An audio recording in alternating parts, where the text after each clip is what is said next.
Hello everyone, welcome back to Friday of the Mental Health Week, and this is episode number 3, maybe 4, lost track already, of the video series at the Stevenson Way. And today I'm going to look at the next pillar on this, the Stevenson Way. And in fact the next two that I'm going to look at are very closely intertwined, mind and body. Again, everybody knows the mind and the body all have to be important. I have no particularly amazing insights into it. It was just I had to wake up to it myself, that I had to look after both my mind and my body, and it took a long time to go through with this. Most people when they come this, they discover fitness. Obviously because of some of what I've gone into in the past before about my bulimia and my problems with fitness in the military, etc. Rushing off and becoming a new born again gym buddy wasn't really going to work with me. In my mind, exercise was always linked with purging. So again, it wasn't something I did, so I just shied away from anything basically. Turned into a huge couch potato, put loads of weight on. So in this section, the Stevenson Way, where we talk about body, it does go into looking at your physical health, but it's at a much more lower level than people about going off to the gym and getting fit and getting healthy. It's just about the absolute basics, about the fuel that you put on your body, about how you look after it with enough sleep, how you look after it by talking to it in the right way.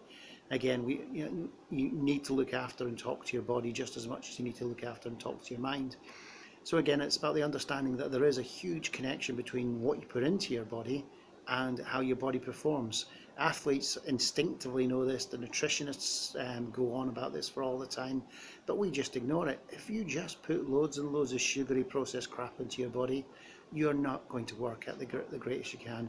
Loads of research in the moment that I find absolutely fascinating about the gut biome and mental health and how it's all linked together. But I can just tell you from my own experience, when I started eating healthy, when I started paying more attention to what I did, when I actually critically looked at what I ate in a day and actually wrote it down, and then went back to look at what was in what I'd wrote, it was a real eye-opener for me, a real awakener. And again, you won't realize how much sugar, for instance, you pile into your body until you actually count it up. So again, that's one of the things about the body. The other thing was, it was just important to get some light exercise in there. My chosen choice was when we got the dogs was to start taking the dogs for a walk. And like everybody else, when I first went for a walk, I had my earphones in, plugged in, listening to my music, or I turned into this podcast guy. I was listening to podcasts galore like everybody does, no wasted time and all the rest of it. I just missed the point. When you go for a walk with the dogs in nature, you're there to just have some head shower time. It isn't there to listen to music. It isn't there to personally develop yourself. You need to stop that shit and just take the time for yourself. Now, I'm not saying don't listen to podcasts and all the rest of it, but again, understand what you're out for that walk for. It isn't wasted time when you spend it thinking about yourself in any way, shape or form. Okay, so that's it, the Stevenson Way video to deal with the body. Thanks very much. I'll speak to you all soon.